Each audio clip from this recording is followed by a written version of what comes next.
Hey, everyone. Hello. We have a change in topic. Somebody asked me, why did we change the topic?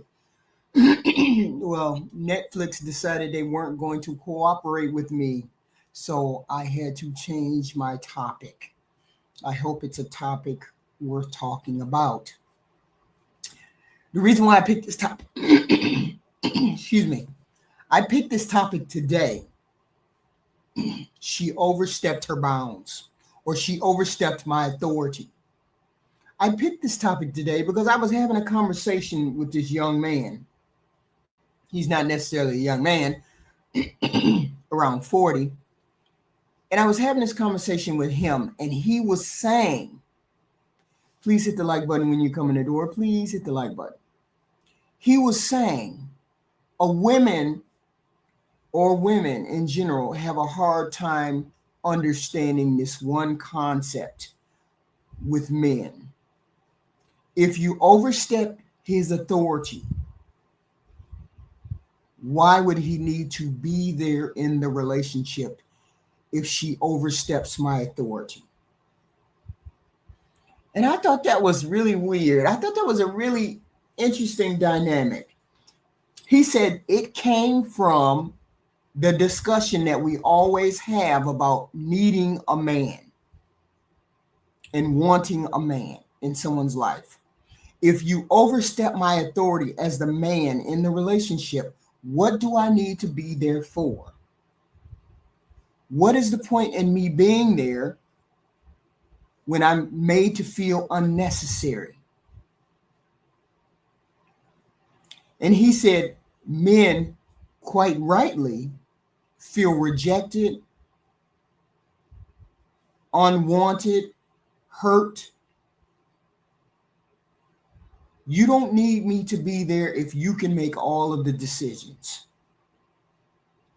You don't need me to be there if I'm undervalued, if my presence is unnecessary.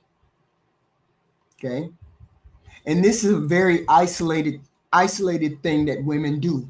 And a lot of women don't mean to do that. They don't mean to overstep. But it's out of one particular aspect that they do this.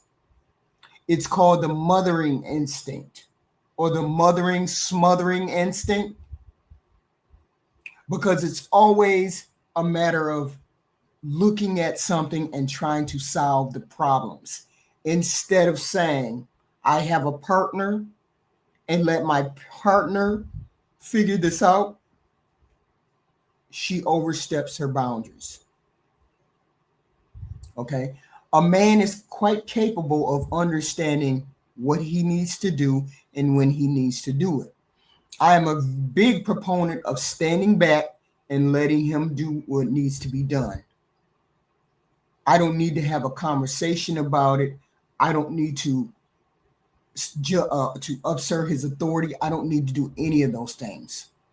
When you overstep your bounds as someone in a relationship, a female in a relationship, you're going to get this man to withdraw from the relationship, withdraw from making those decisions. And once he withdraws from making those decisions, he's going to start to withdraw from the relationship because you have essentially put him in the back burner as the decision maker. It's called emasculation. This is when you undermine a man's sense of masculinity or self-worth, especially in a relationship. Okay? You have to be sensitive to this man's authority. And women, I'm afraid sometimes that we feel like we need to mother all the time. So we have to get out of mothering our men. Okay?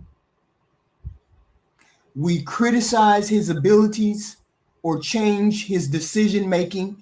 This is a way to overstep our boundary or overstep his boundaries.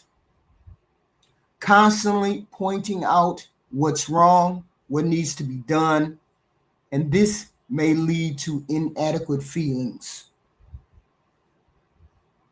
ignoring what he has to contribute. You ignore his contribution. You ignore what he needs to say. You ignore his thoughts on raising the children. You ignore his thoughts on doing it certain ways. This is another way that you overstep your authority. And sometimes we don't do it deliberately as a mean thing. We just have that independent streak, or we feel as though we have to be independent, and it takes a while to turn that off sometimes. As a young person in a relationship, it's difficult to turn that off sometimes. But as you are in a relationship and the relationship goes on and on, certain things become easier for you to do. And that is to, what is it called? It's called, I'm blank. It's called relinquishing control in that relationship as time goes on. And I understand young people early in relationships, you're both independent people, but you have to learn very quickly as you are in a relationship that you have to allow this person to lead in that relationship. You undermine that role. You undermine that relationship. You undermine his trust in you. You undermine all of these things. Not deliberately. I'm not saying women do it deliberately. I'm not saying that. What I'm saying is when you do it and you're not conscious of what you're doing, you're undermining his role in the family by taking over tasks that he's supposed to do. Taking the car to get the oil changed, taking the car to get fixed, calling places to get things fixed, taking care of other things that only a man should be doing if you're in a relationship with a man. Okay? Crowding his domain, taking his responsibilities away without his input, without him saying that it's okay or necessary. We do this, but we don't try to do it deliberately. Some women do, small portion, but most of us don't recognize that we are undermining or overstepping our bounds in a relationship. So I'm saying be conscious of that. Become conscious of what you do and say, especially in the beginning, if you want that relationship to last. Comparing him to someone else on TV, ex-boyfriend, your father. Comparing that man to someone else emasculates him, makes him feel inadequate. And sometimes we do that self-consciously, and sometimes we do that unconsciously. Okay? You cannot compare him unfavorably to other men, such as exes, friends, whoever.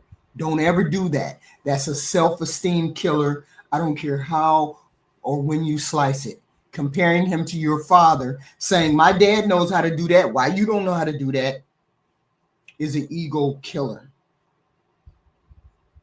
When you take control of situations and you don't say, would you like to do this? Are you doing this?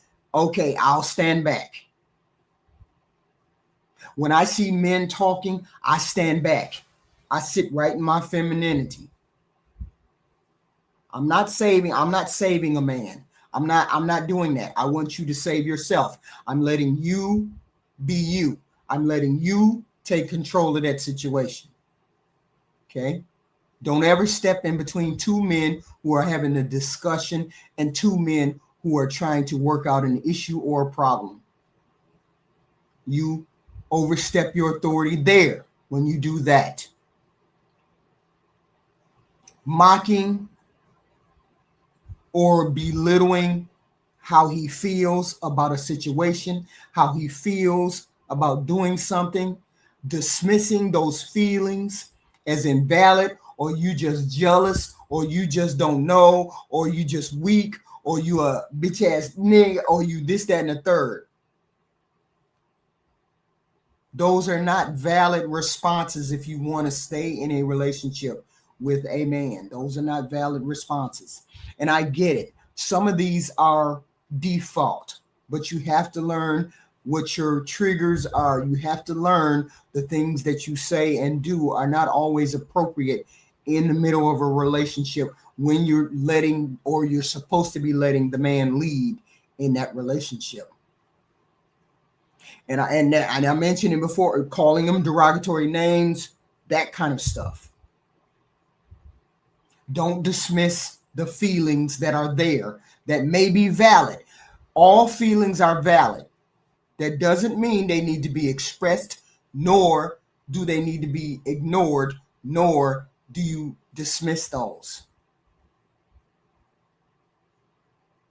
And being physically rejecting is another way that women do this. I'm not saying all women do it. I'm just saying these are ways to overstep your bounds in the relationship. Okay? But it has to be communication related. It has to be good communication between you guys in order for this to work, in order for this to be overcome. Because a lot of women have these things or have these issues and don't really know that they're doing these things. Okay. And a lot of it comes from being the mothering people that we want to be. We forget that we cannot mother our men. We have to remember we cannot be the final decision maker in a relationship when you have a man and a female that are on equal settings or equal footing. Okay. And the whole point between you and him is that you have to understand his communication style and you have to understand yours. She wants to be in control because she's a part of that modern day female that is used to doing things on her own without someone to help her or support her. So therefore, she may not know that she's doing these things. Okay. She's financially independent. So therefore, she's used to doing making these decisions on her own. Nothing wrong with it. You're an individual person. Nothing wrong with you doing these things on your own. But all of that has to take a back seat when you get into a relationship. Okay. I understand that you have financial control over your finances. You have a career path that you may be rushing towards. I understand all of that. But part of this is having safety, security, and now you have a companion. Now you have a person that is leading. And you have to relinquish that control. You have to relinquish that power that you have. A lot of women want to be in control of their environment, the decisions that they make, but now he's here. He is here. You tasked him with being the person that was in charge of all of the things, head of household, knowing how to do this. That's why we encourage the men to learn other things besides your job. Learn how to change tires, do oil changes, do this, do that, all of these things. Because you want to be useful outside of just having money. You want to be useful in other ways. Okay. And then she will see you as that useful human being that is needed. A check is not needed. Money is fine, but we also need you to be useful in other ways. And in order for you to not be considered, in order for her to have no avenue to go in order to say, I'm going to take charge, is that you already lead the charge. As a man, you already lead in everything. You anticipate. That's That's your job. You're the one that has to anticipate. You're the one that has to build this foundation that this woman can come to you without overstepping her bounds. I come to you first. As the man, I come to you first. Well, I think I need an oil change, or I think I need this, or the tire feels funny, or this, that, and the third. A woman is supposed to first ask her husband or her boyfriend about these things. I'm not saying she doesn't know how to do it. I'm not saying you don't know how to do it and you go ahead and do it. But I'm saying this is a part of his job. That's a part of his job. Maintenance around this family. Maintenance around taking care of all the things that men are physically capable of doing. And you ask him first. Maybe he has a schedule. Maybe he has all of this written down somewhere. Maybe he knows this stuff in his head. Maybe he has it maybe he knows all of these things.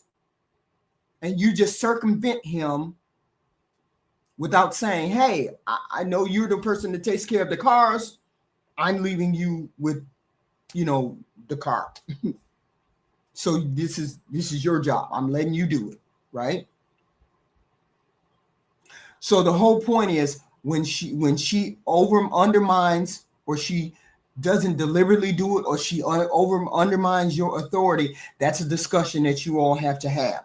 Please hit the like button. Please hit the like button. If you like the content, love super chat, love Cash App, beautiful. Thank you. Hit the like button. So I'm saying it's not a deliberate thing that she does. Sometimes it is, sometimes it's not. Most people don't know that they're overstepping people's authority. Okay. And we have to understand, ladies, men enter relationships for several reasons. And one of those reasons is not for you to undermine what is he doing there? What is his function? This is the whole point. I think this is one of the things that women have to ask themselves before they get in a relationship. Why are you getting in a relationship? Why do you need a man to be right there? You need to be able to answer that question, ladies. You need to be able to answer the question as to why that man is there. If that man is there because he has money, then he doesn't need to be there. If that man is there because of only his resources, that man doesn't need to be there. You need to pick a different man who satisfies other reasons for being there. Okay. And I get that I need a man and I want the man. I understand both directions that they go. Please hit the like button. Please hit the like button. I understand that. But you as a woman, you have to figure out, if I want one, what is my behavior? What is the behavior that I need to display in order for him to stay? As I said, men get into relationships for all different types of reasons: emotional connection, love, respect, companionship, sexual fulfillment, sex on a daily, stability, security. She thinks like me. She acts like me. Social pressure sometimes. Want to have a family, want to build a family. The statistics say when a man gets in a relationship, his life changes for the better. She brings more to his life than just a woman. The whole point is you have to be worth him getting married to. You have to be worth him getting off the market for. Okay. And the main reason why they get married is for support and encouragement. And when you undermine that support and that encouragement, he's going to look for somebody else.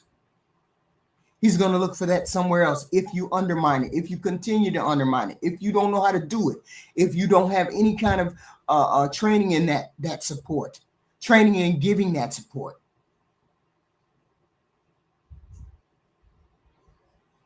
So it's a combination of reasons why men get in relationships. You have to be what one of those particular things that he needs. You have to be able to fulfill those things.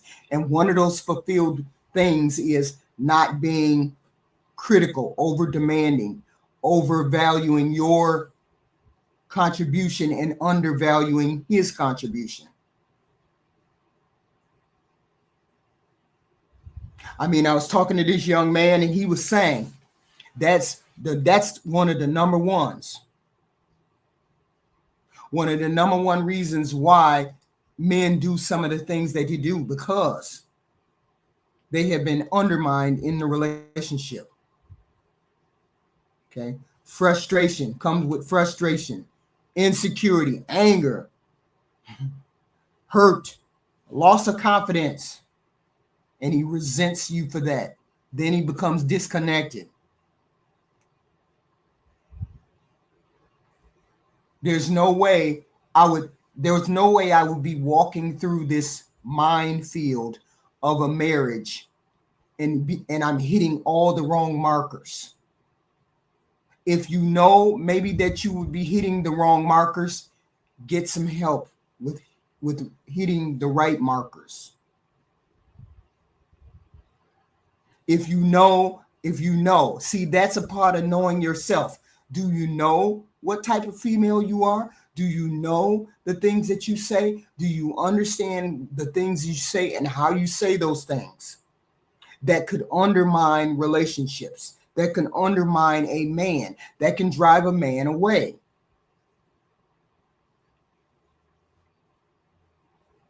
Conscious of what you say and how you say it. Just because you're open in communication doesn't mean your communication is right. Okay, that doesn't mean that. It just means you know how to open up your mouth and speak. But do you know how to open your mouth and speak with the intent not to do any harm? Okay. And I understand the mothering instinct. We don't do it deliberately. But a lot of us do it because we're so independent, because we have been independent. We've been raised to be independent. But you have to shake off that independent streak to assess the damage that you may do when you speak independently. Because undermining a man's authority is when you speak independently of him and what he has going on, or what he wants to have going on in that family. Okay. A person has to be, when this is, for example, if somebody gives me a job, and all I do is come in the room, or all they do is come in the room and tell me how to do my job, I'm gonna be like, go ahead, handle your business. I'm gonna say, go ahead, do you know how to do it? You got it. You got this. And I think men have gotten to that point where they say, you got this. And I'm saying, no, we want to give the control, and that we want to give it back to you. And you rise to the occasion. Hit the like button coming in, please. Hit the like button coming in. Cash apps are great, are very, very much liked and would be grateful for. Super chats even better. Thank you very much. So this is the undermining that we were talking about. He was like, that's one of the single most worst things a woman can do. She don't know she does it, and she does it subconsciously. And that's why women have to reprogram their brain when they get into a relationship. It doesn't come naturally, because what comes naturally is the single independent streak. There's nothing wrong with being independent. There's nothing wrong with being single, if that is your intention. But you have to ask yourself what type of man that you want, what type of man do you need, what type of man do you want in your life.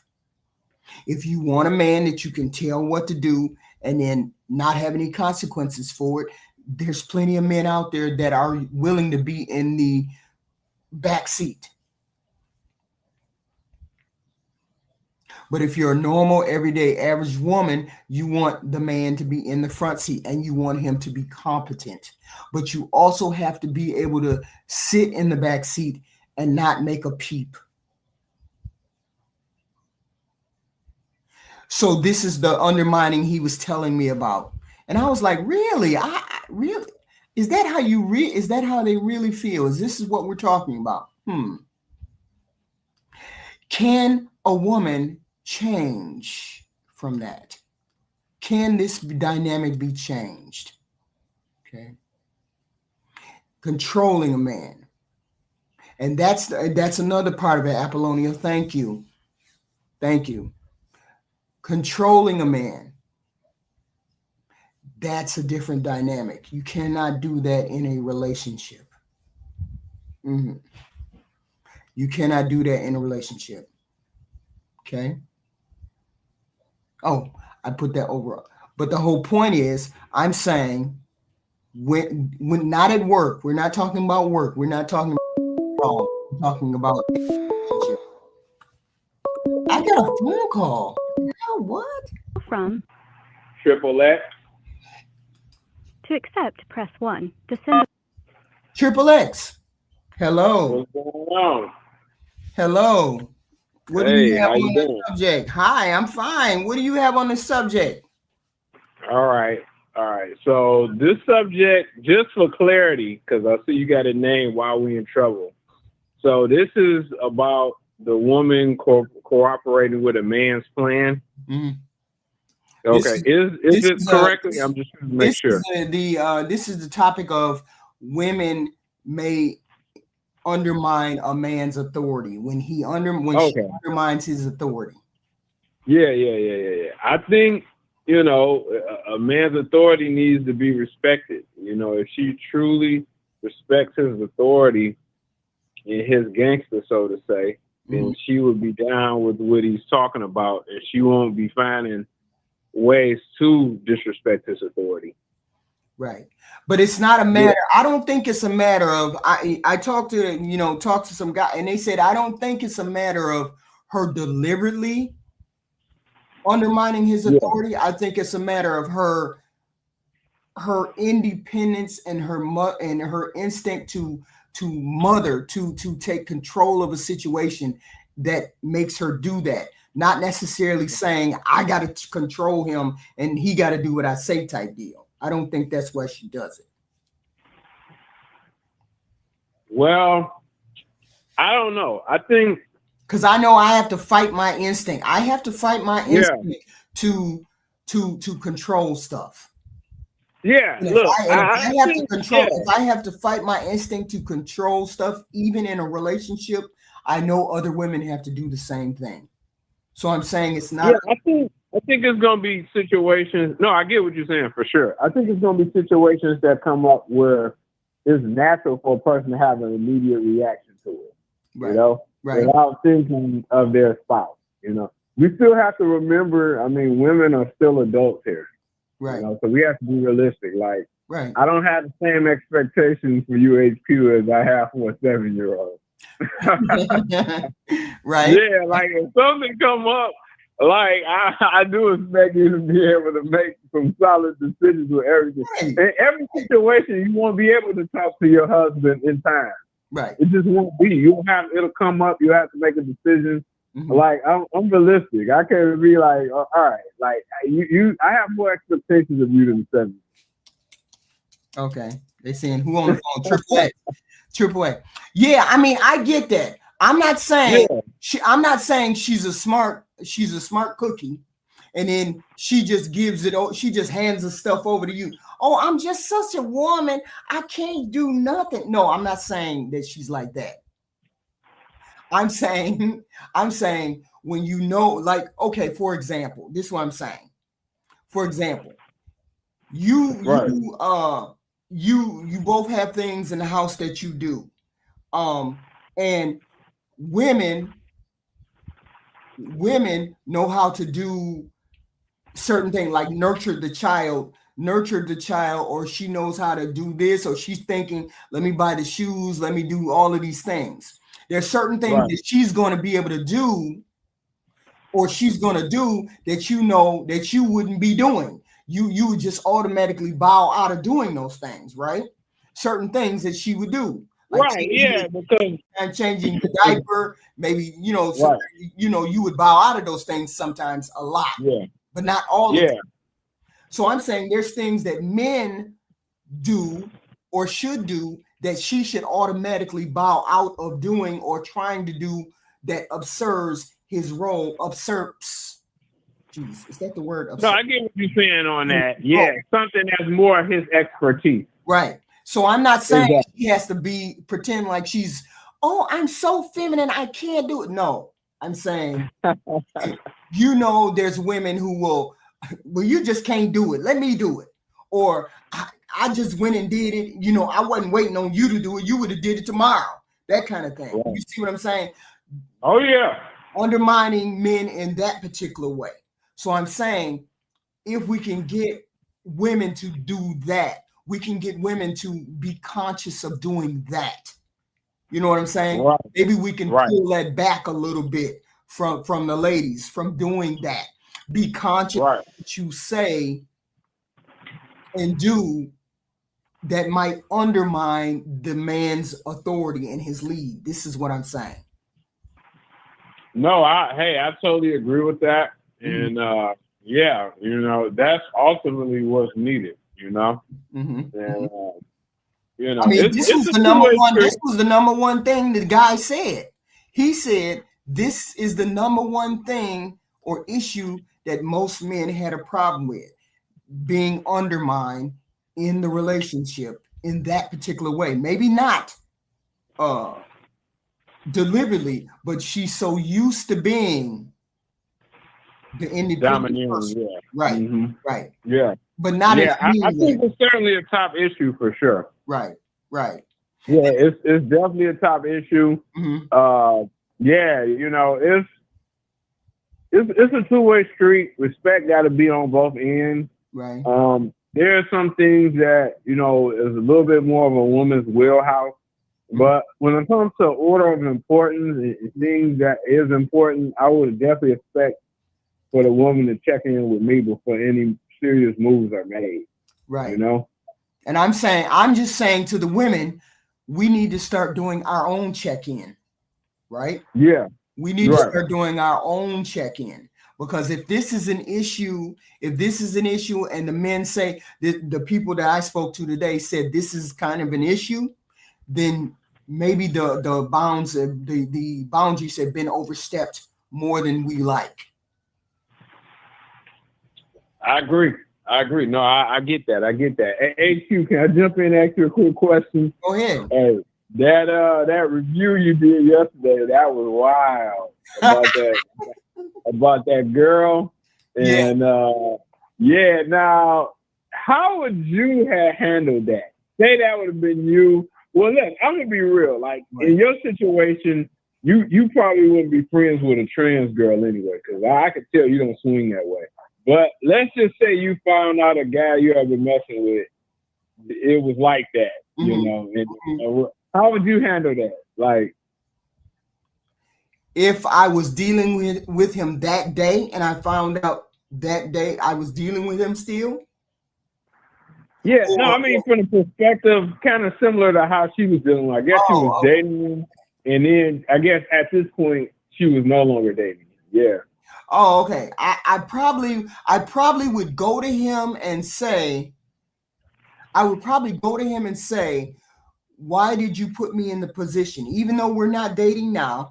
Why would you put me in a position to not know that you were bisexual, for one, right, and two, that you had relations with my best friend? Why would you put me in a position to be the last one to know? I would be I would feel disrespected. Right. But I So, wouldn't go over and rah rah rah. I would explain to him just like I said to you. I mean, I feel disrespected. I thought we had a respectable exchange, you and we could not make it right. past 7 months. Why is Right. it that I'm in this position of being embarrassed because you know something, my friend knows something, but I'm the only person that doesn't know something. Right. That's what I would No, have I hear that. Yeah, that situation was wild. She said. couldn't let that go either. Like Ashley was trying to talk her off the ledge, and she was like, "Nah, man, Ashley, forget what you talking about. I know I called up for your opinion, but no." No, that's the She whole. felt The whole salty point was about that. the whole point was that she wanted to say something to him, and then Ashley told her Yeah, not to. Told her not to, but she yeah, works with the yeah. works with the young man, so she's going to have Right, to address it. You know what I'm saying? right. Go to him. Go to him Hmm. once you've calmed down. Go to him because she looked hurt. Go to him and explain to him how you're feeling. Right, And he's probably going, if he was any kind of nice guy, he would say, then I apologize for that, blah, blah, blah, and blah, blah, blah. Right? That's how right. it should be approached. She should go and have a conversation, but not in a mean way because we don't deal with each other now. But we are co-workers, and I would like to be a co-worker with you harmoniously. I don't want to be a co-worker where I'm running from you, you running from me, and I hear rumors about me or hear rumors about you. You know what I'm saying? So Yeah, let's clear the yeah, air before anything goes on, and then yeah. that's Yeah, that's yeah. No, I feel you on that. Yeah, that's just a risk they take when they befriend those type of chicks. I mean, I'm sorry, when they befriend guys yeah, but that's masquerading the as whole chicks. thing. Yeah, She didn't. I mean, how do you know your girl? I Wait a minute, that's just like you she dating, didn't know, huh? but that's true. She did not know, but because she's friends with that type of guy, Yes. that's why that came up, and it made it even worse that she was friends Mm-hmm. with that guy. Now, had she just been friends with a regular girl and that info came out, it would have been a blow, but it wouldn't have been the same as it ended up being. Right. See what I'm saying? Right. Yeah, that's crazy. I mean, that's a whole. Yeah, I'm like, why would her best friend be a guy that's trans? That Yeah. didn't make any sense to me. A lot Yeah, of younger people. The title was, I forgot the title. What it was titled? The title was like this is what y'all get. Okay. Simply yeah, because it's everything is okay now. Everything is okay. If you're trans, if you're bi, if you're what, I don't have anything against the alphabet soup. I can't say that without tongue twisting that LGBTQ, all of that. I don't even know the word. I'm hoping I'm saying the word. So I just say the alphabet soup. It's in no way being derogatory towards those people, right? I'm not being derogatory in any way. I just find it difficult to say all of those letters and get them correct. So I say alphabet soup sometimes. So, but I'm saying the young people are good friends with people who are trans and bi and all these different categories, right? So this is what you should expect, which was my title. This is what you get. It wasn't a matter of ha you got played. No, it was a matter of this is how things happen when you accept all things, and there's nothing wrong with accepting all things. Not my cup of tea. Not my cup of tea, right, but it's their cup of tea. So this is what you get. That's what right, right? That's right. so Yeah, that's wild. You said alphabet soup. That's funny. because I keep tripping over the LBGT poo, all of those letters. So I just say alphabet soup. It's not Yeah. being derogatory. I'm not trying to be that. I just don't know. You know, I'm just old. I just don't know. Right. Yeah, that's funny. So it wasn't meant to be disrespectful, not at all. I hope I didn't offend people when I said it. I just am not very good when it comes to all of those letters. No, I get it. I get it. I get it. There's no real offense taken or anything like that. Okay. You know, I mean, I'm not part of it anyway, so Mm. I wouldn't have any. I would be, you know, in no way would I take offense to it. I just found it funny. But yeah, that's just a crazy situation. I heard some wild stories online when she said that. Pretty girl too, Yeah, you know. a very But dark sister. It is. It is. yeah, So very pretty girl. give me your final thoughts on this disrespecting and whatnot. Give me the final thoughts on that. All right, yeah. I ain't gonna hold you up. Yeah, I just think, you know, men and women need to communicate better initially as to what expectations are, because when they don't do that, I Right. think that's when people just instantly start stepping over each other and defaulting to what their normal position and maneuvers are. And when you're together as one, it's no longer about that. It's about the team. So I think men and women need to sit down and hash that out first and foremost, and get some clarity up front. But that's my thoughts. I ain't gonna hold the line up. You got it, baby girl. Nice talking to you. Thank you, Triple X. Thank you for coming up. Thank you.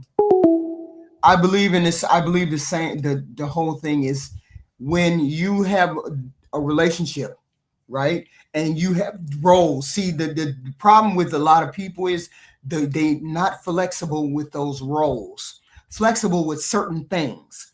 Certain things are you're not supposed to be flexible with, and certain things you can be flexible with in a relationship. But undermining your partner, and we have to remember, the man has a partner too. You can undermine her. Very rarely do men undermine women. Very rarely they do it, but usually men stay away from those female things enough where we don't feel undermined when it comes to those kind of things, taking our jobs away or taking our duties as a girlfriend or a wife away. Normally they won't even be mixing up with us when it comes to that, right? But we as women, because we're independent, because we do a lot of things ourselves, we feel as though we can handle it and we can do it. And I'm not saying you're incapable. That's not what I'm saying. I'm saying, look, sometimes you want to sit down. Sometimes a woman wants to sit down and let you do what needs to be done and let you do what all the I've never I've never had to do anything that was or I never tried to undermine my husband in any way. I never tried to do that. As far the only thing I could think of is um when my husband got sick, right? He got sick, and I said, I will be the breadwinner now. I will make the money now. But I never came home and I never said, I bring the money home, so you do what I say, or overstepped my authority in any way, even when I was making the money. And he had to sit down because he was sick. I never looked at that as a way of saying I'm in charge now and you don't have the authority that you had when you worked. Okay. We have to be conscious of, I was conscious of not doing that. See, and it also depends on the type of husband that you have. If you have the type of husband and fiance that is a take charge person, you also have to have communication with that person in order to say, hey, what duties are you're going to be responsible for? And I say, what duties am I going to be responsible for in this marriage? These things have to be said and done. Are you going to be the one to pick the kids up? Are you going to be the one to make sure the kids get to their appointments? Are you going to be the one to make, is your job going to be paramount? So if anybody has to take off work from the children, is going to be me. If anybody has to go here or there, is it going to be me? See, these are things that need to be discussed before, because I know the first thing out of a woman's mouth is you work closer to the kids. Why don't you go get the kids and blah blah blah. But I always, even though I had more education than my husband, I always made it my education, my job was secondary. Whatever shift he wanted to work, I had to pick whatever shift was left. Whatever hours he had to work, if it was overtime and he was the one who had to do it, I had to be the one to go home and make sure the house was taken care of.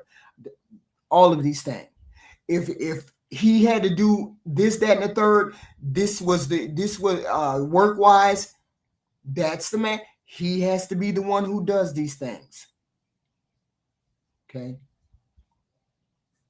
Okay. And that's what I'm saying, Apollonia.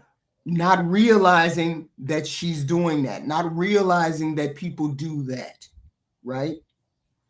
I was married a long time, so I fall into the role of being able to do that and understanding what mistakes I made early on. And I learned to be quiet once I figured it out. I figured it out pretty quick because I wanted these things to work. I wanted this relationship to work. And people say, well, you want to put a woman in a subservient position. Your position is second chair. As a female, your position is second chair. Full stop. Accept that. Understand that. Live with that. Second chair. And there's nothing wrong with being second chair. I get it. But second chair, and I understand that second chair may want to grab a hold of the reins and the wheel. I get that. But only in case of emergency, break this glass. Because you let the men do what they need to do. And you don't overstep those boundaries. We do it unconsciously. We do. Okay? We do. But it's a thing. It's very much a thing. Okay? And we have to get on the page. We have to get on that page. That's why I say learn your man. Learn your husband. Learn your fiance. Learn that. Study that person. Ask that person questions. Figure out what they want, how they want to do it. If it's not something you don't want to do, compromise. Figure out how you can navigate it. We just don't go along with everything you say. But you also have to communicate as to what it is that we disagree with. I'm not going to be in a marriage and I can't talk to you. I can't tell you that I don't think that's right, hon. I think it's a different thing. What do you think? Listen to what I'm saying, and then you take what I'm saying and then see if it works for us. Okay? Don't just do it. Okay? Don't just do it. No, taking charge, Fridley, taking charge when you know what to do, when you know, and we can see you know what to do, that's when you tell her to sit down.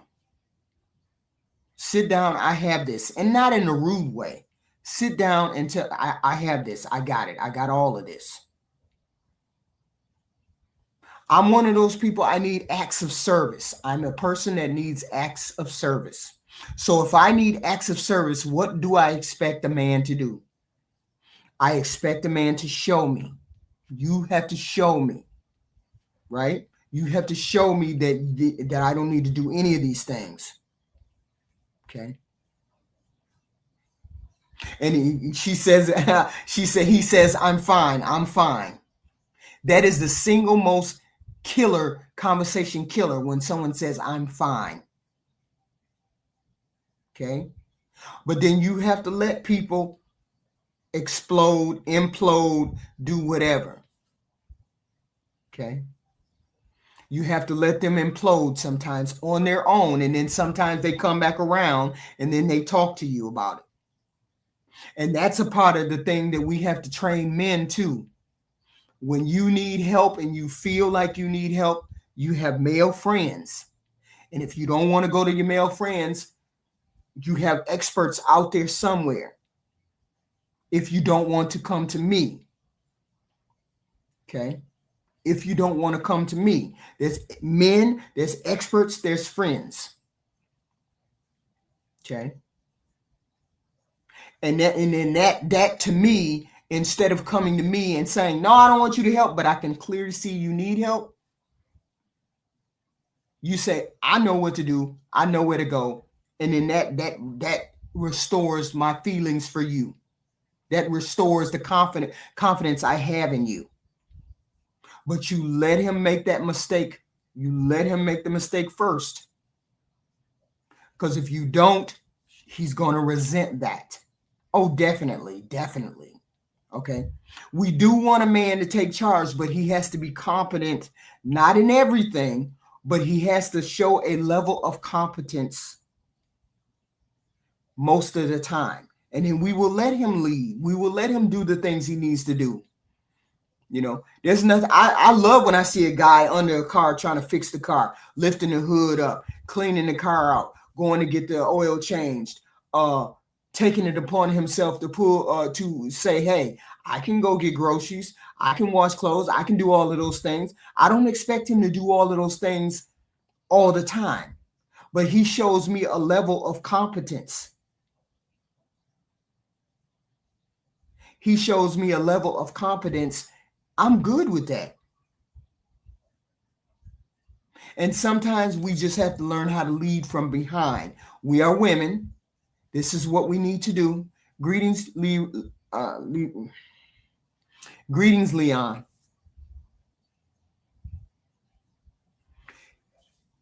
This is men because women have learned. Women see here's that factor when men are afraid to open up their armor and show us their heart, because some women have ruined it. Lack of a better word, they have ruined that special place. They have ruined it for the rest of us who would never think to denigrate, mock, call names, belittle, devalue, where we would not do that to men. Okay, I know I'm on here, and maybe you've seen me do the mocking, the degrading. You've seen me do that on here, but I would never do that in real life. I try to build people up, men and women. I try to build people up because we have so many things out here that are knocking us down.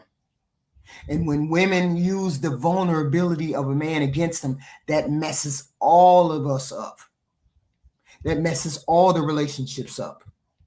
That's another thing we have to train men to say, hey, we have to train women to say, hey, you show me vulnerability and I will not use it against you.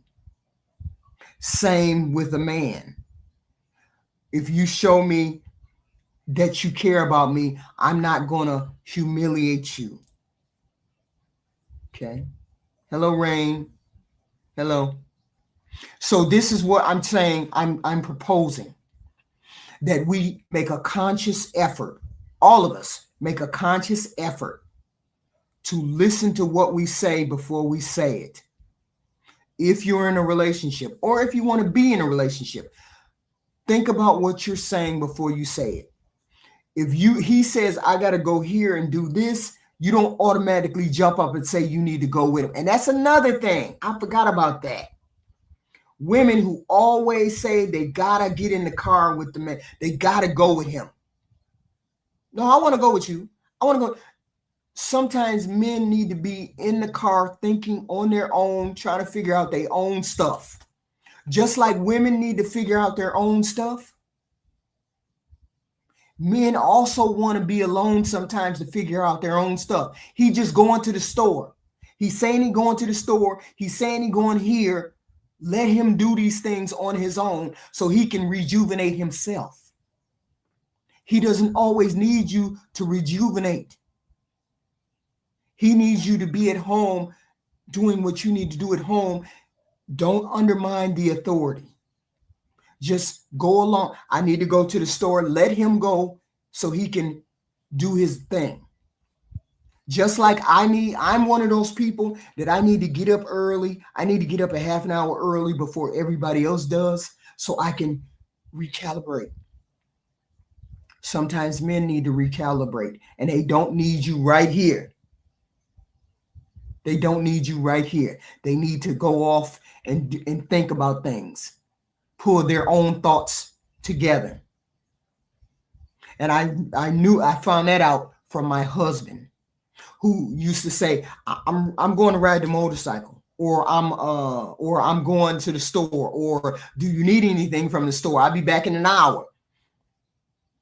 And I give him a list and trust that he would do that. Trust that he would come back when he said he was going to come back. Trust that he was going to get the things that I asked him to get if I needed to get those things. Trust him to get the right thing. And if he got the wrong thing, I don't sit there and say, damn it, you got the wrong thing. I should have went myself. No. Be conscious of how you talk to men. Be conscious of that. He's on his way home from work. Dear, can you stop and get some milk, eggs, sugar, blah, blah, blah. And if he's conscious of the family, if he's conscious of what's in the house, he will know how to get the right thing. Right? So let him do what he needs to do to get the right thing, to do the right thing. And a lot of us, did you get the right thing? You got the wrong thing. Da, da, da. I should have went by myself. Blah, blah, blah. Trusting. You're in a relationship with him, right? Aren't you in a relationship with this man? Hit the like button, guys. Hit the like button, please. When you come in the door, please. Super chat would be welcome. Cash app would be nice. Thank you very much. You're in a relationship with this man, right? Telling him that he didn't know how to get the right thing or do the right thing undermines his authority. Nobody wants. I got a phone call. Call from Stephen. To accept, press 1. To send. You guys hear Stephen? Put a 1 Hello, in the chat. hello. Can you hear me? We good? Yes, I can hear you. How are you contributing to this discussion? Oh, okay. What happened?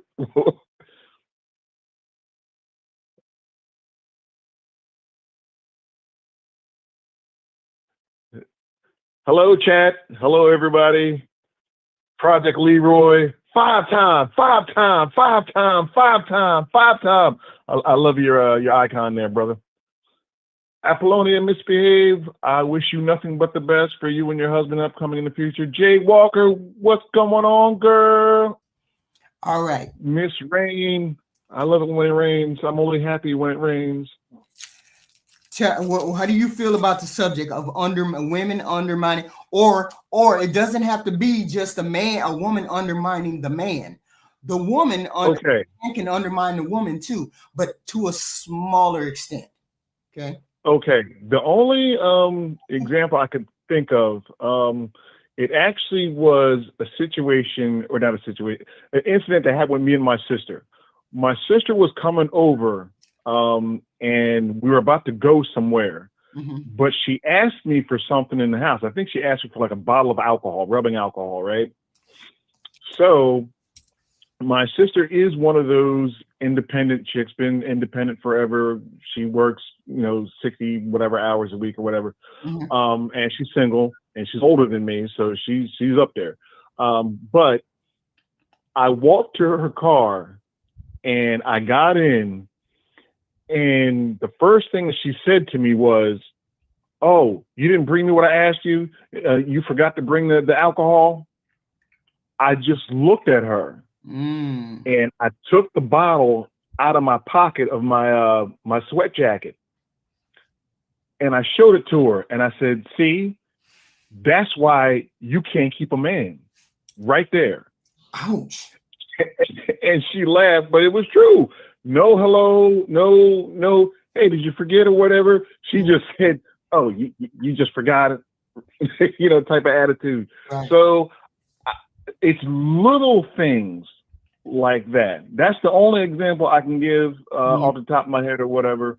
But yeah, sometimes it's the little things. Sometimes, like you always say, it's not what you say, it's how you say it. Right. And I think the majority of people, depending on their relationship maturity, they don't know that sometimes the things that they say or do, how it affects the other person, unless either one, they're observant to how that person reacts, Right. or two, the person just blatantly says, "Hey, I don't like that."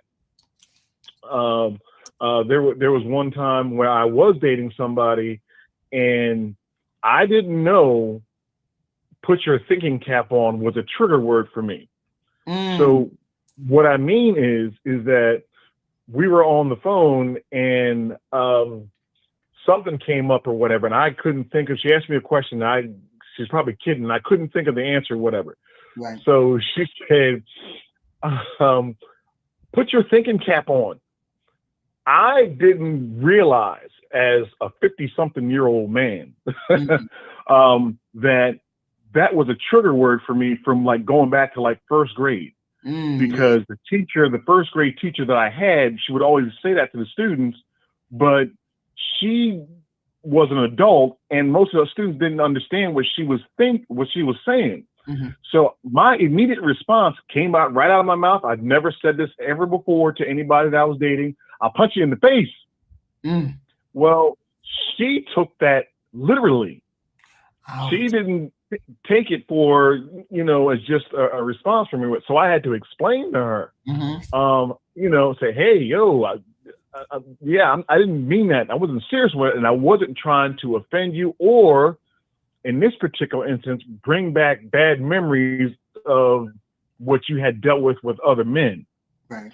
I said, "I don't know why I said that." And I told her, I said, "I will think about why I said that and give you the answer." I said, "because I have no idea."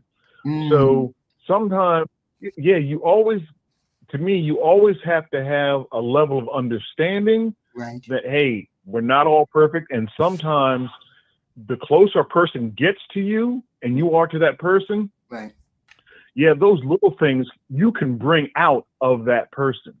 It You guys have to figure out how to deal with it. It undermines the relationship, and you put those little bricks together as they happen. Right. You put them together, you stack them. And I put it to women, used to put it to women like this. When we are in love with someone or we're having a relationship with someone, we're an open book. We want to be the open book. But when you start to do whatever you start to do or say that we resent, we start to build those bricks. We start to build a wall. And it's very rare that we take the whole wall down. Okay. But we continue to keep that wall right there until you get to the point where we can't stand the wall anymore. And then that's when we start doing or acting out, because we have built up so many bricks in the wall that there's no going back. And I believe this gentleman was telling me that women do it unconsciously, but men feel that resentment. They feel the resentment that one time, and then after the apology, they may remember that, because you may revisit that same insult 6 months later, but they're going to remember the first time that you did it. So the problem is, don't do it off the bat. Learn not to do it from the beginning. Be conscious of what you're saying and how you're saying things, right? Please hit the like button, guys. I only see 9 likes. What's going on? Come on, give me the love. I'm gonna get off the line and let somebody call in, like I don't know, misbehave somebody. Thank you, Stephen. Thank you for calling in. Thank you very much. Yes, it happens unconsciously all the time, and sometimes it's conscious. We get the women. We get that the women are independent, and it happens. I get all of that, but we have to be conscious of what we do, how we do it. Okay. They can truly hurt us, and we can hurt them too. And sometimes you don't even know that you're hurting another person. You don't even know that you're doing. Hi, Jay Walker.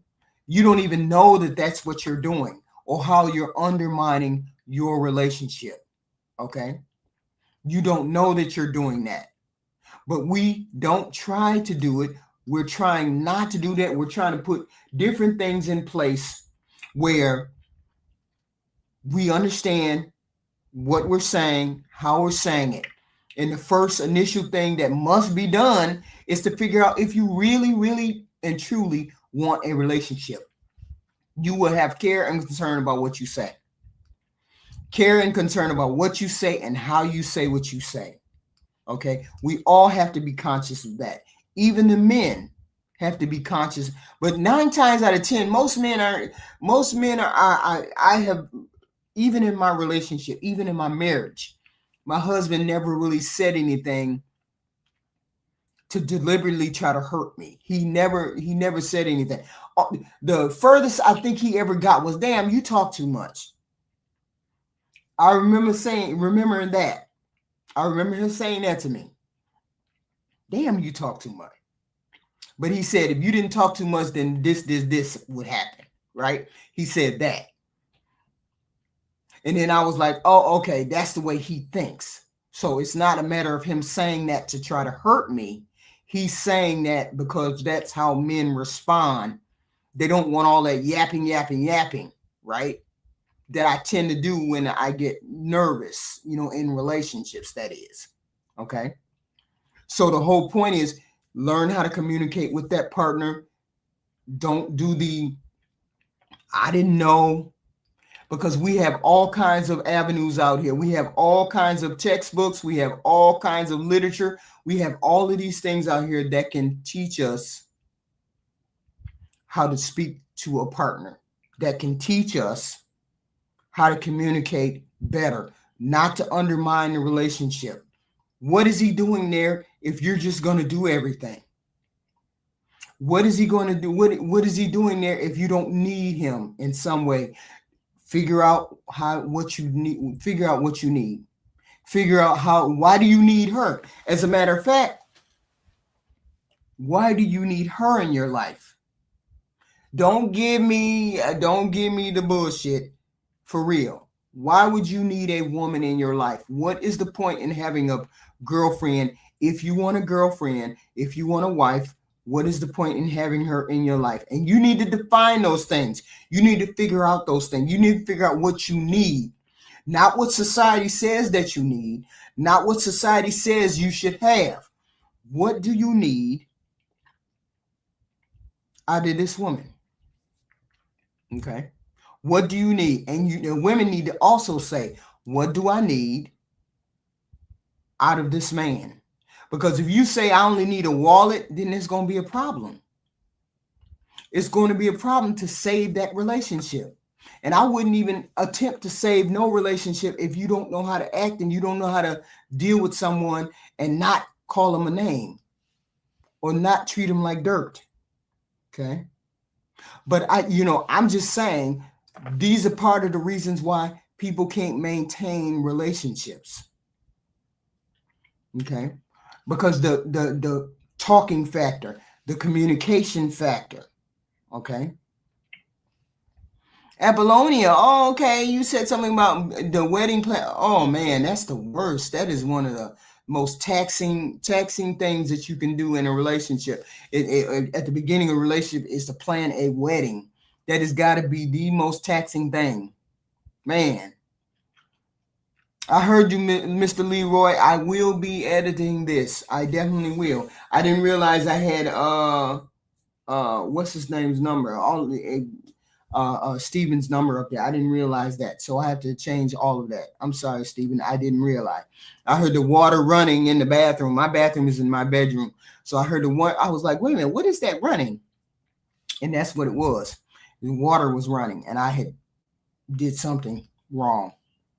So this is what we did. This is how we came to the conclusion. When I was talking to the young man, he said, women like to undermine, but they don't know that that's what they're doing. Okay.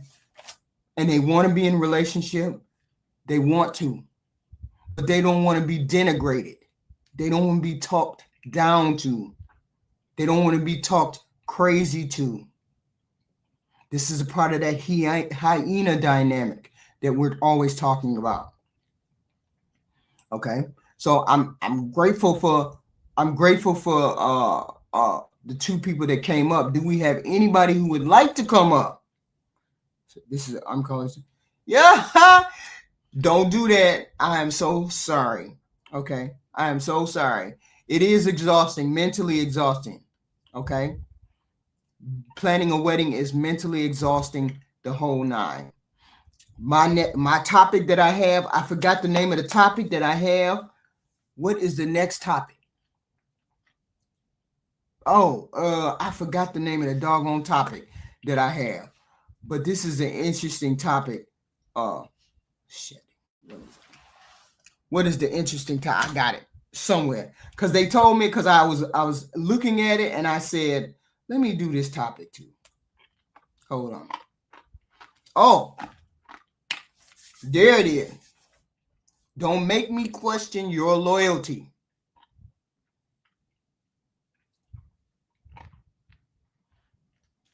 That's next. That's Wednesday. No, that's for the wife show. I'm sorry. That's for the wife show. Don't make me question your loyalty. Okay. And don't overstep the authority. Don't question my judgment. We always do that. I know we do that. And we got to stop doing these things. We got to pull it together as women, as people who want to be wise. Let a man be a man. That's why I stand back. Every time I get into there's some kind of fight, there's some kind of argument, there's some kind of anything, I usually stand back and let him do what he needs to do. Let that man do what he got to do. Let him have conversations with another man. We're not about to argue between a man and a man. I'm not finna jump in the middle. I'm going to let him do what he needs to do. This is what we need to do when we're in a relationship. Let him do what he needs to do.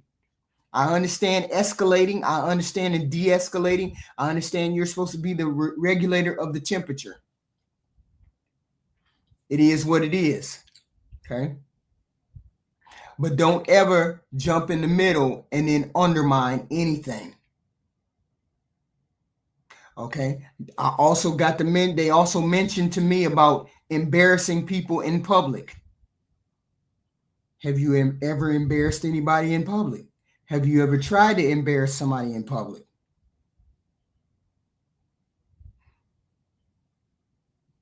It's like a lot of overthinking. We as women overthink all the time. We do. Okay. And you just undermine everything. It's a lack of trust. I want to know, how do you another gentleman can say and call or come up and tell us, how does it feel, or have you been embarrassed in public? Has anybody tried to embarrass you in public? Has anybody, you don't know what you're talking about. You don't do this, that, and the third. You don't do this, that, and the third. Have you ever been a part of that scenario where a woman did that to you? Okay. These are ways that we undermine men. These are those ways. Okay. And I feel bad that we lack communication. We lack those skills to get the conversation to continue in a positive way. Because there's no reason to call people now. I saw a video and it was a young lady came in the store. It must have been Walmart. The dude was in Walmart with a girl. And then the baby mama did something. What'd she do? Track down his it's somehow you track down where somebody is at. She tracked down where the baby daddy was at, and she came in and she had just had the baby. She came in and threw the damn baby towards him. Into his arms, threw the baby's in a carrier, threw the carrier at the man because he must have been with another girl. Get your baby, get your baby, get your baby. She put the baby down on the, put the carrier down on the floor. He grabbed the carrier up. She kicked the carrier. That's all he got to do is get his baby. That's all he got to do is get his baby. Because he was with another woman. I saw that video today. I was like, I don't even believe what I'm watching. I don't even believe what I'm watching. She kicked the carrier with her own doggone baby. She had on a swimsuit, something, swimsuit bottom. And I was like, what is going on here? Everybody was filming it. The new girlfriend was standing to the side. The new girlfriend didn't say nothing. New girlfriend stood to the side, let him handle what he needed to handle. She threw the baby carrier at her, and it was like all on Facebook. It was on the Facebook. I saw it today. I was like, I'm embarrassed for all of y'all. I'm embarrassed for all of you, even the man. He's standing there. I'll get my baby. I'll get my baby. She threw the carrier on the floor. I was like, ooh, wee. See, first of all, I would have said, you as the man, you should have chose better. Okay. She ratchet bum Keisha, but you should have known she was ratchet bum Keisha. Because you should have known, because ain't no way she just started being like that after she had the baby. But this is how you embarrass men in public, and you do the most embarrassing, the most shameful thing. And this was another one of the things that men that I discussed with the men today. That's another thing that they don't like.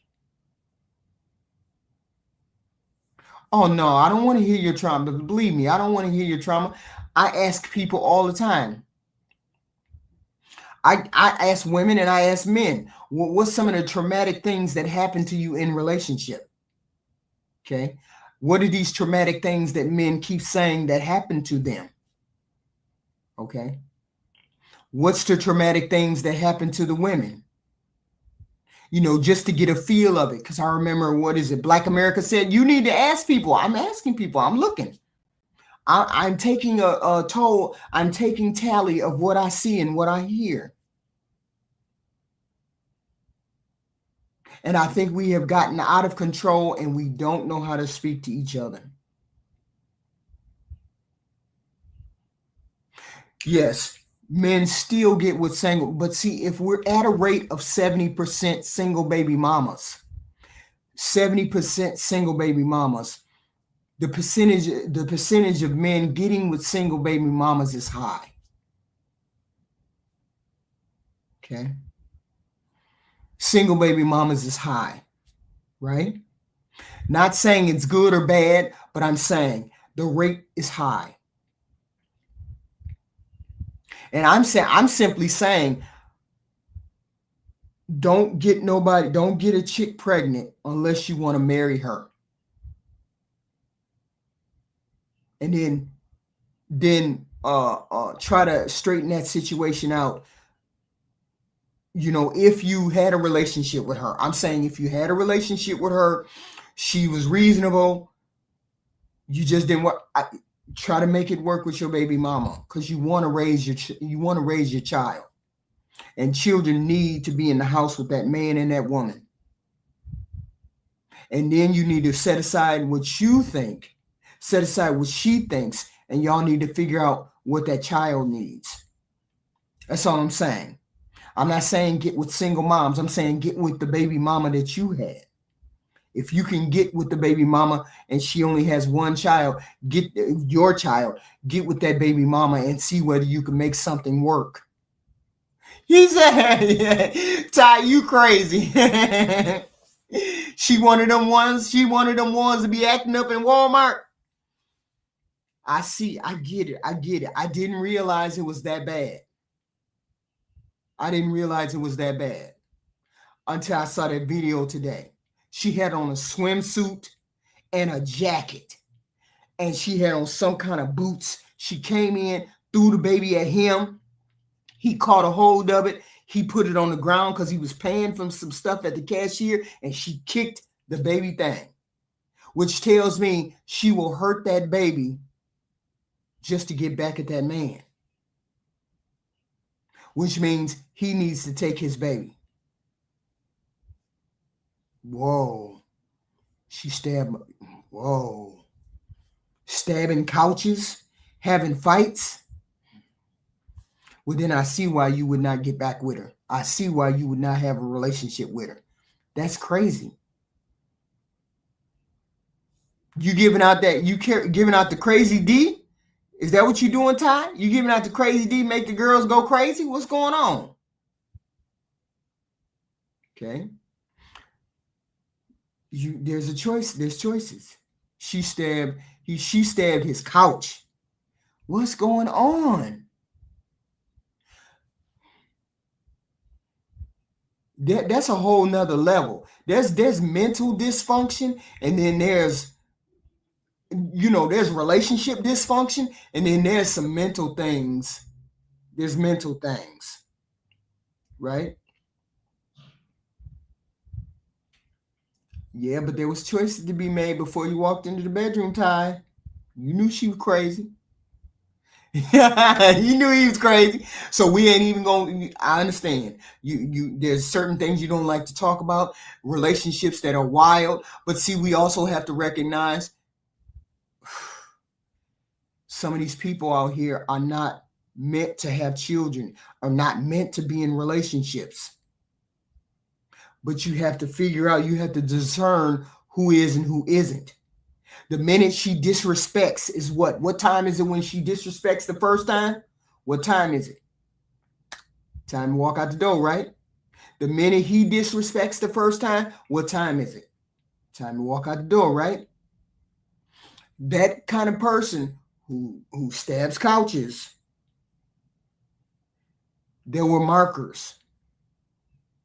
Listen to this, Ty. Listen to Ty. That cool cat was good. Look.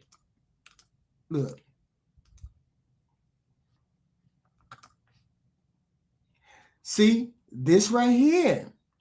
This doesn't help your case. He said this cool cat was good. What? Then if it was that good and you kept doing it, okay, then you knew what time it was. Right?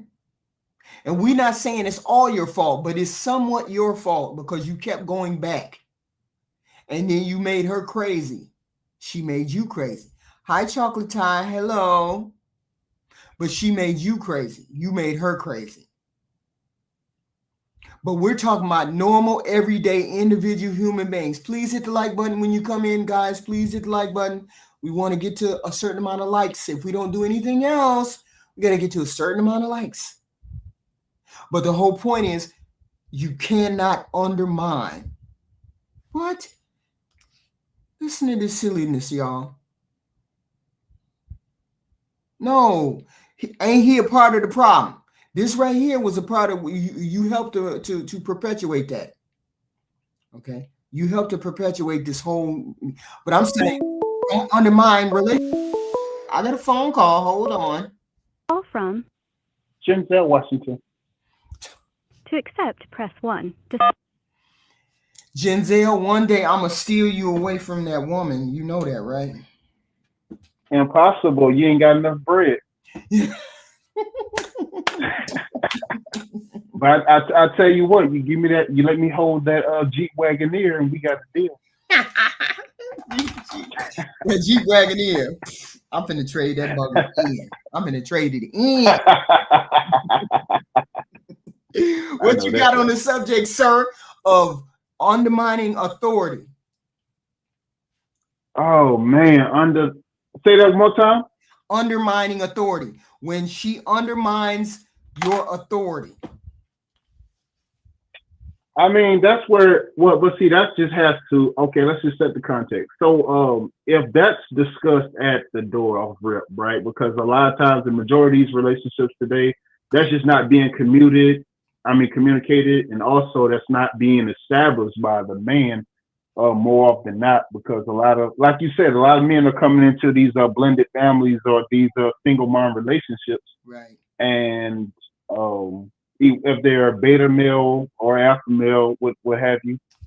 I mean, a lot, like I said before, like they're not establishing their prominence at the door. Like they're not establishing their presence and getting that, garnering that respect at the door. So that's why we're having a lot of these majority of these females that, Right. more brutish and more, maleish than the actual men. So what happens, a question to you.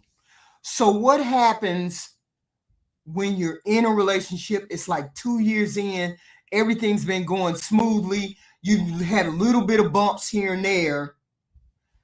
And then all of a sudden there becomes you feel like it's a lack of trust that's starting to happen. No, I mean if that trust is built and established and maintained from the door, I mean, that's not an issue unless there's been some masquerading from both sides or one of the other sides. You know what I'm saying? Right. So if you see that it was genuine, that like, unless we had infidelities, which, compromise that trust. So if you just come, so I'm saying like, if you had situations where like, one of y'all stepped out and the trust was kind of fragile and brittle now. Mm-hmm. So you kind of see the point to where, I'm kind of lenient I'm kind of standoffish with you at a point, or I'm showing a different emotion towards you because I don't know where this is going to go.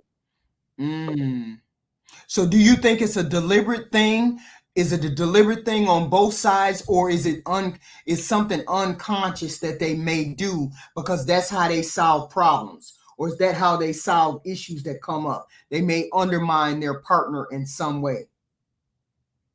But see, how you solve issues and how issues supposed to be solved is night and day. Right. So in that case, in that manner, I mean, and shout out to all the married folks in the chat, by the way. Shout out to all the married folks, man. It's beautiful.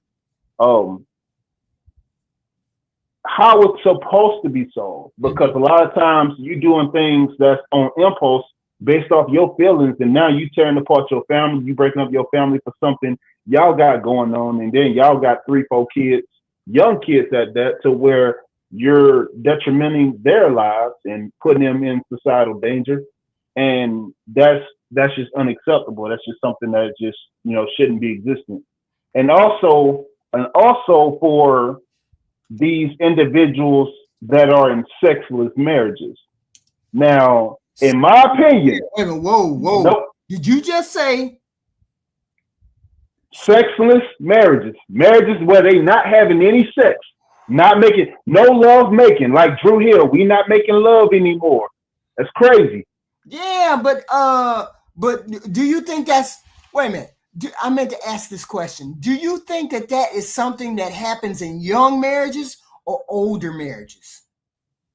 Well, I think it's both, because, like, to be honest, I think it's a degree of untrustworthiness, and as well as ego standpoint. So, like, if you so like a lot of these guys, they want a baddie, and they dealing with women they'll marry a woman just off the strength that she's a baddie, right? Mm-hmm. So now they put up with everything from her, like, attitude, spaz outs, damn, you name it. Any type of dysfunctional baggage. I'm sorry, any type of dysfunctional baggage that she may have. Mm-hmm. A man's gonna put up with it just off the strength that she is a baddie. Now, on the other side of that equation, she may get all types of attention that you have to fend off whenever you go out in public, because she's not disregarding anybody, approaching her. You will have to find your stuff stepping in and, with all types of hostility, and as you should, but to a point, it has to be to a point to where if you respect your husband and or man, you wouldn't even acknowledge another man coming at you. Another man approaching you, you'll shut that down right then and there. But why? So, but this is the question. Everybody hit the like button when they come in. Please hit the like button. Hit the like button. Cash out. Salute to the chat. Salute to the chat. But this is the question. Why would a man put himself through that when you know that is what's going to come? Why would you put yourself through that? HQ, they disregard that because you got, like I said before, HQ. We spoken about this a many a times on many of your shows, right? They are different layers and levels of men. Mm-hmm. That's why you can't group all men in the same category. Because for this instance, you got individuals that will put up with these baddies, put up with these IG model type chicks, for the simple fact that they are baddie and they're physically appealing. Now, with every other dysfunction that they come with, they will put their bill, any bill that they have, they'll put them in the newest condo, the newest house, the newest neighborhood, the latest car, Tesla, you name it. Just all for the fact that they're baddie. Yeah. Just because they're baddie. Not saying that they have any substance, not saying that they're gonna deal with this man or be there with this man if he gets sick or not. Mm-hmm. But they'll do that just off that strength. Right. So I mean, and as toxic as it may sound, it's cuckold, it's simp, it's all of that. But that's the reality that is present. But here's the thing. How many men, if I told you I would give you, if I told a man I would give him, I don't know, Lori Harvey, I'd give him Lori Harvey for a week. How many men gonna turn me down? How many men gonna turn her down? Now listen to this. Before I answer that question, I'm gonna preface it with a question. If a man worth his salt cares about his health, he will look the other way and run. If you used to look at that woman's track record, it's not about, because like for real men, it's not about how beautiful you are. When you've been through a bevy of men, and you could have unforgivables up the wazoo.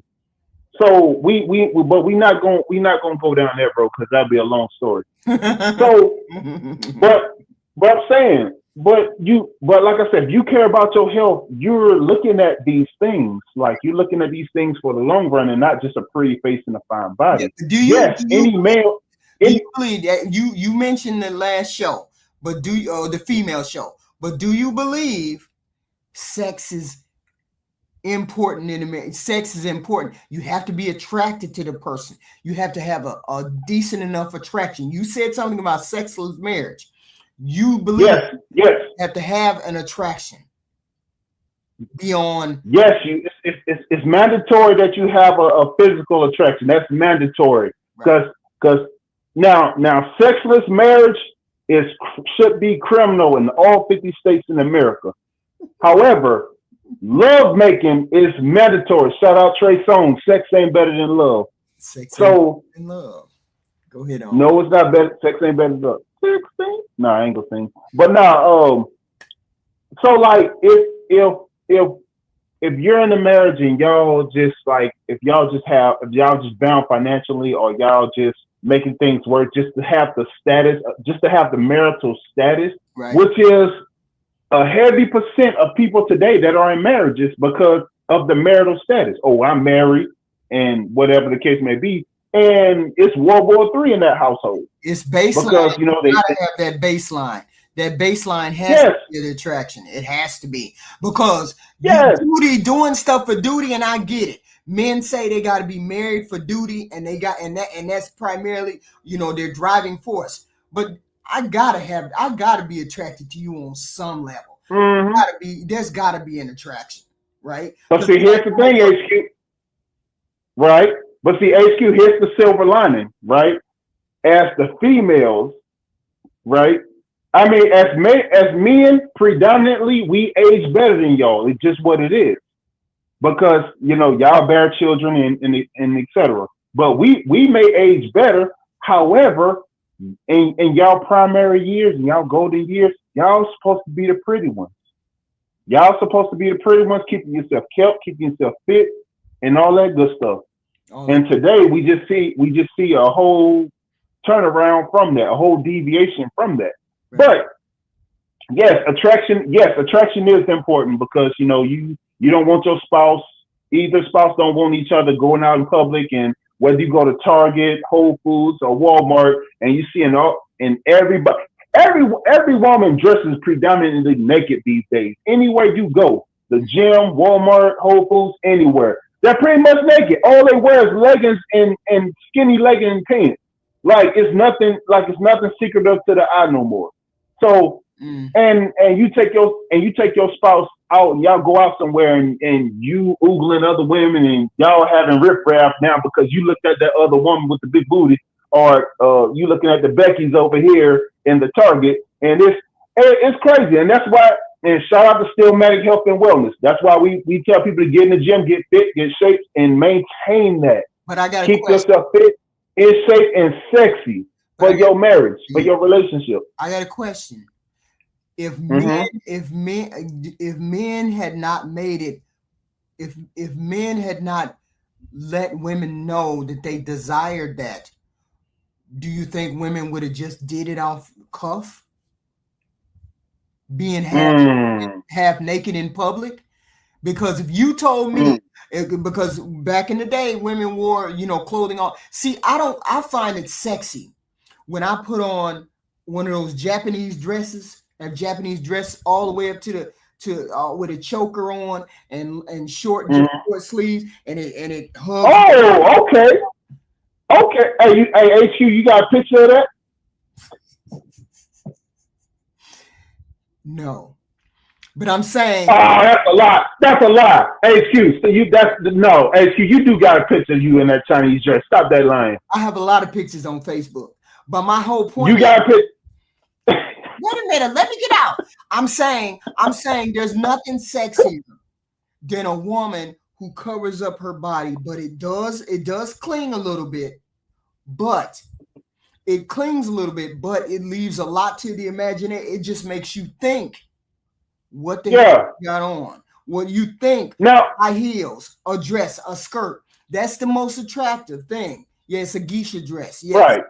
Right. But don't get me wrong. Now we appreciate a good figure. You know what I'm saying? A good fit figure, but especially when you have a good figure and you're in shape and you're fit, everything fits you. So you're not gonna do no wrong being covered.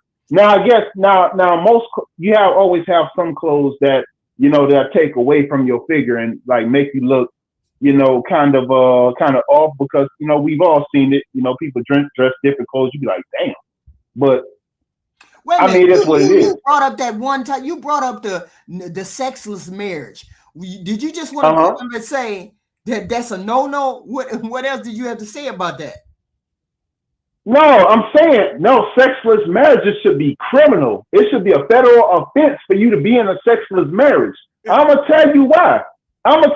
No, seriously, because a sexless marriage. If you in the household and you went before God and married a woman, made an honest woman out of her, and if she say, for instance, let me go back. Let me step back. There are reasons why she would say no. I mean, there are reasons why she would stop, but those are the regular, normal, everyday reasons, right? I get it. I do. I get it. Everyday hustle and bustle. Right. I get it. But let me just set this precedence, right? Okay. Y'all newlywed, just got married, right? Just got married. No children. Because I understand with children, you got, taking them to school, sports, all that good stuff, right. Additional hustle and bustle. Y'all just got married, y'all newlywed, no children, y'all traveling, y'all doing all this stuff, you making her a stay-at-home wife, and you going home, bringing home the bacon, you doing all this stuff. And not only this, you as a man, you going out and for all intended purposes, your wife's hot, she's smoking hot, she's nice, she's fit, she's nice body, but if you are in a sexless marriage, if a man is in a sexless marriage, and I have to go out in public and see women as just as hot or hotter than you, and you are denying me sex as an attractive man, as an attractive husband, do you now? Does a woman really want to put herself in that detriment? Does she really want to put herself in front of the gun like that, or is she going to be mindful of that and let that incentivize her to keep her man drained and fed before he leaves the house? Now, I want women. I really want women to think about this. Women in the chat and women that's listening. Now, that's a healthy fear, HQ. That's a healthy fear of a woman not wanting her man to step out on her, right. but yet diffusing the ammunition, taking the bullet out that gun by keeping that man drained and fed before he leave the house every day. Okay. Yeah. Because I remember in the chat you said every day. No. Every day. Okay. So all things fair, I'm not in my 20s anymore. Okay. So and then, but no. Here's the thing. Let's get serious because sex. If you just a thought of you being anybody being in a sexless marriage. You're married and it's sexless. If you wanna hear a whole bunch of crazy stories about dead bed, sexless marriage, you need to go to that Reddit and type in dead bed. The Reddit. That is insane. For real. They have a whole but HQ, you're right. HQ, but do you see that as a degree? I'm asking this, HQ, I'm gonna ask you this, and I'm asking the chat this as well. Okay. Do you see sexless marriages as a degree of insanity?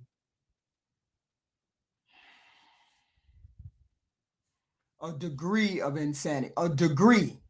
A small degree, because I think it's wild. Now, I wouldn't say insanity. I'd say a level of what the hell? I would say negligence. I would say a reason for there to be a serious conversation between. Okay. How do you sleep in a bed with somebody and don't have sex for 6 months? Right. And every time I touch you, you moving my hand away. No. That's a degree of negligence. Man. Okay.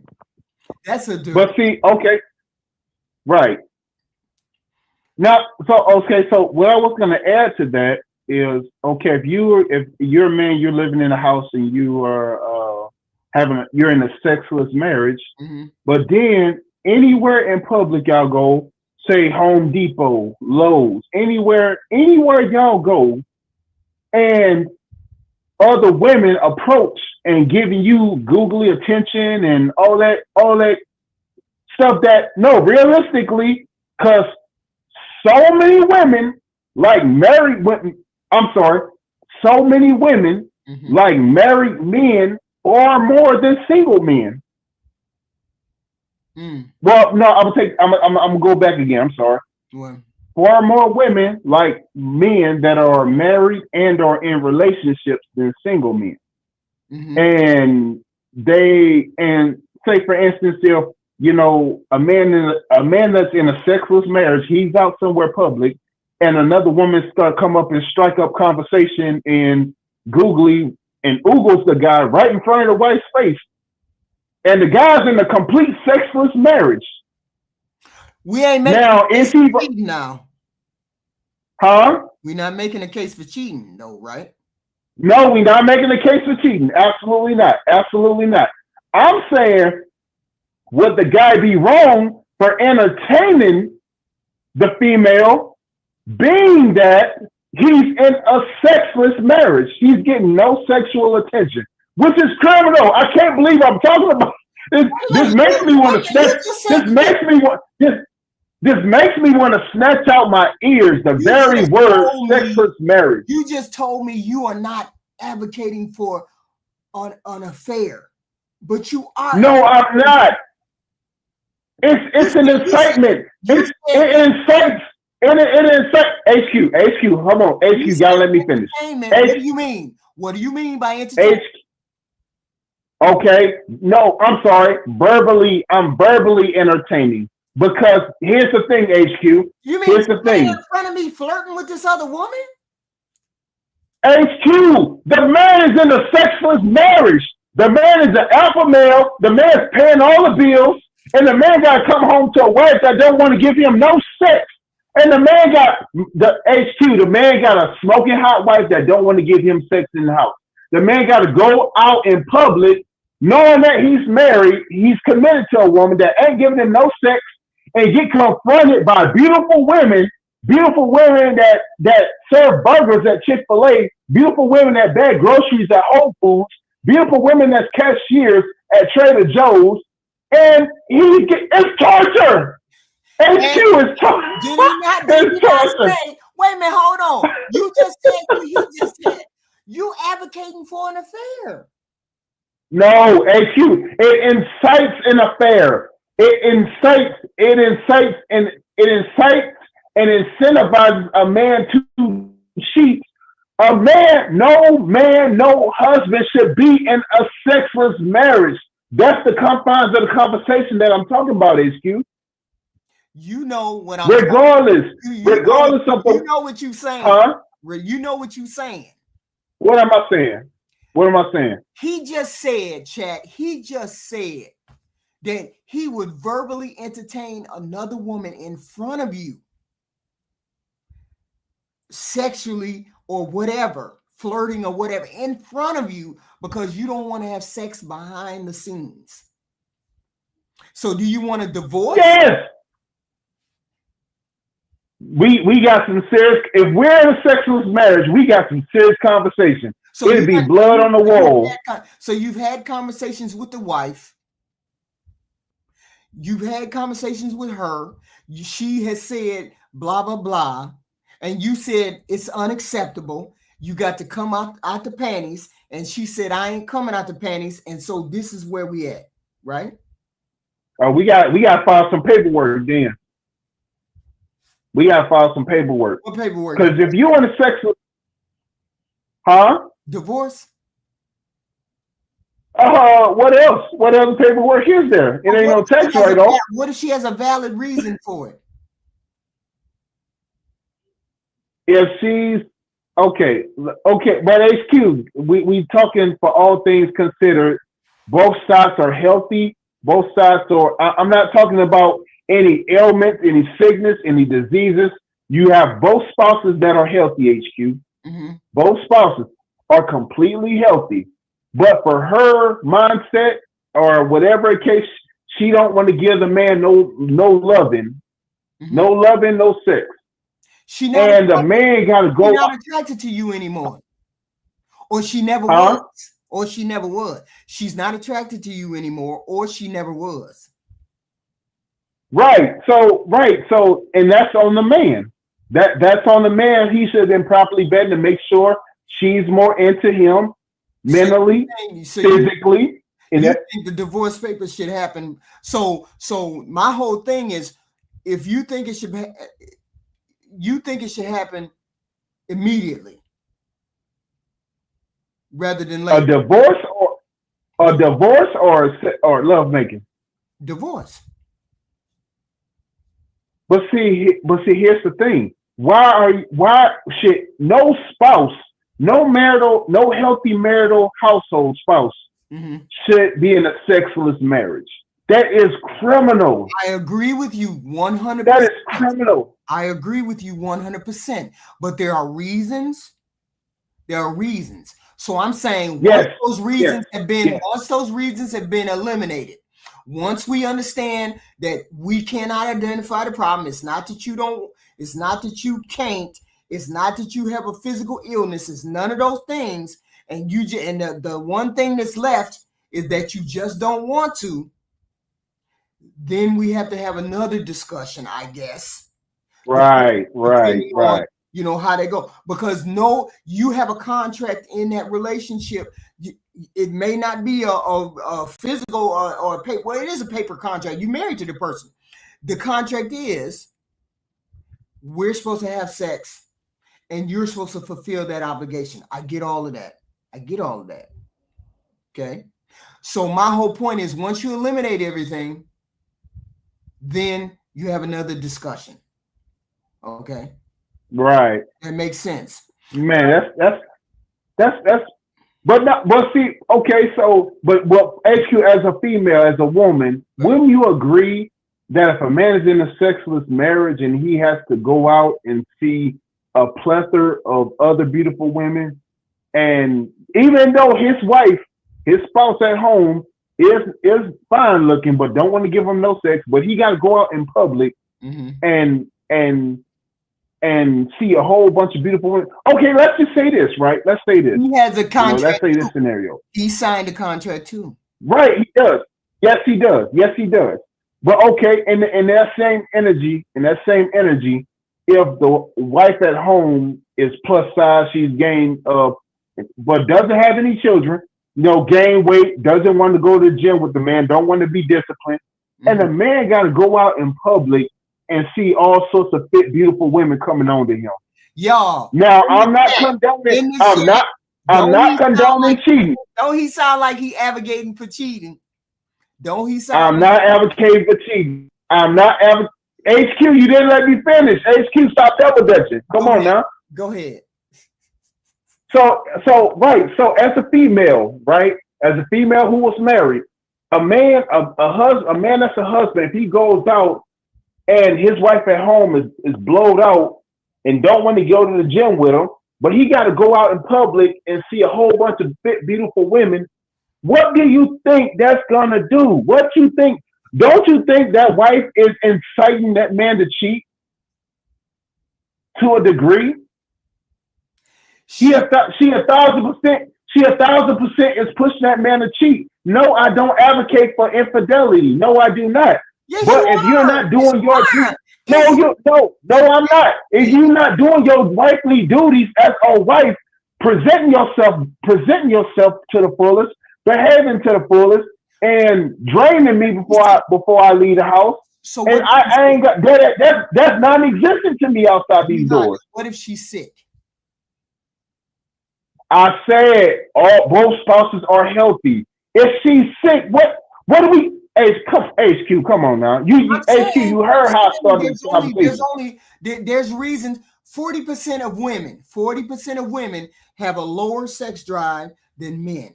So every once in a while, because they're out of shape. HQ, they're out of shape. HQ, 60% of our women are obese and overweight. What are you talking about? But I'm saying 40% have a lower sex drive. Because they're overweight. No, that has nothing to do. They're not in shape. Oh, yeah, that has everything to do with your libido, HQ. Stop it. There's a lot. I'm just saying, I'm reading the stat. The stat said women have a lower sex drive than men. 40% do. Every once in a while. Do they say why? Given points in time. Do they say why? They didn't say why. Do they say why? Okay. But no, they have to say why they have a lower sex drive though. Hey Jihan is trying to figure out a way to rationalize this cheating, y'all. No, because it's realistic. It's realistic. So I'm saying get out of it. If I came home if I'm in a relationship, right? I haven't been in a relationship. Past 3 years, I haven't been in a relationship. So therefore, I'm not out there having sex. You going on hot dates though. Wait a minute. What they got to do with me? I mean, what does that do with me? But I'm saying, if I'm in a relationship, right, or if I'm in a marriage, I don't expect to go a week. I don't expect to go a week without somebody lifting up their skirt. Okay? Right. I don't expect to go a week. So I'm saying most people are not in that category of doing it like every week. They might do it once a month, whatever. But my whole point is to schedule it.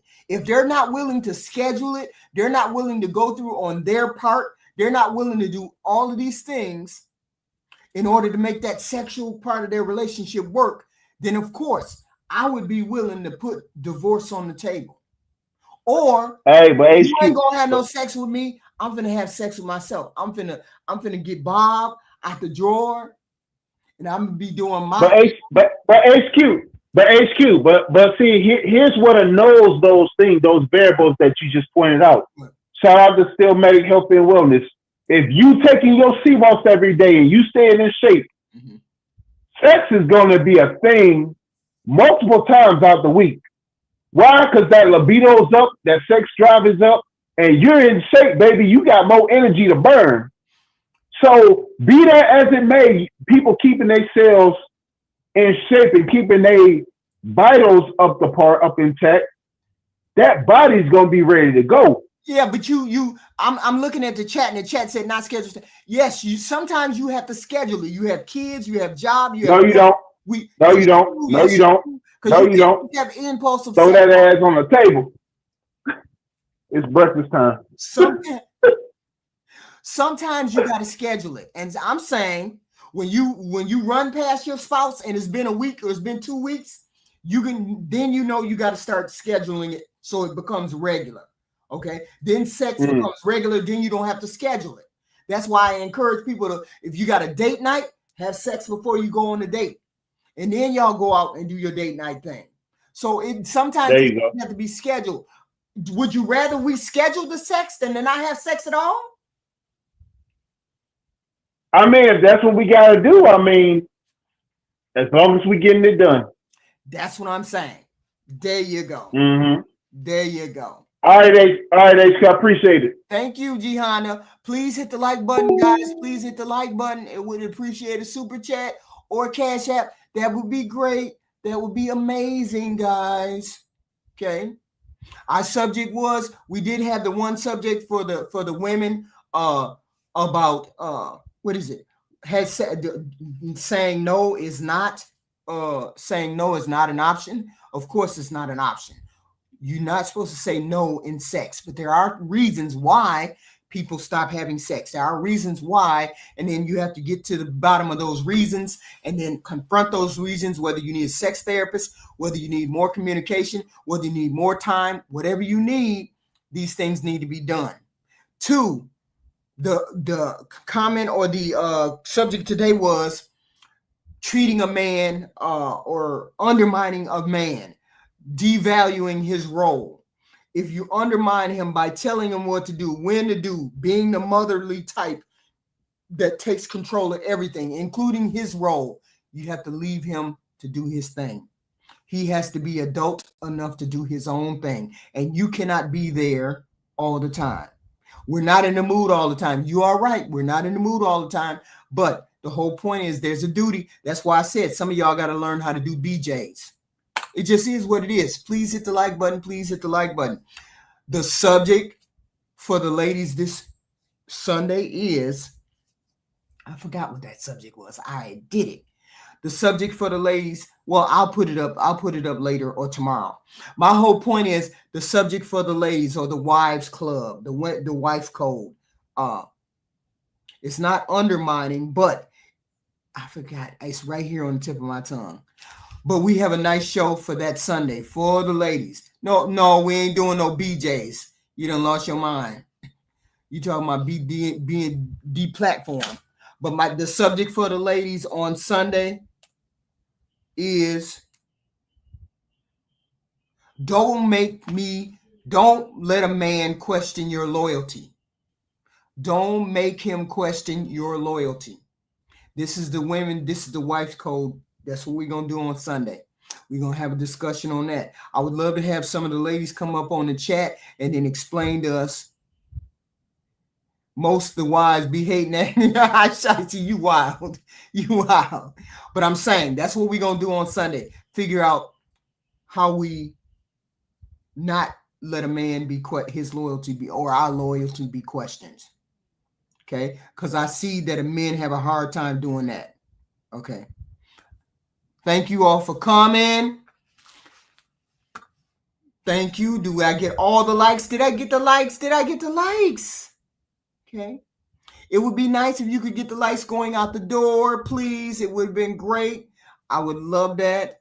But we got to go. We got company. It's just wild out here. Snow, ice, rain, you know it. You name it. I love talking to you guys, and I will see you on Wednesday.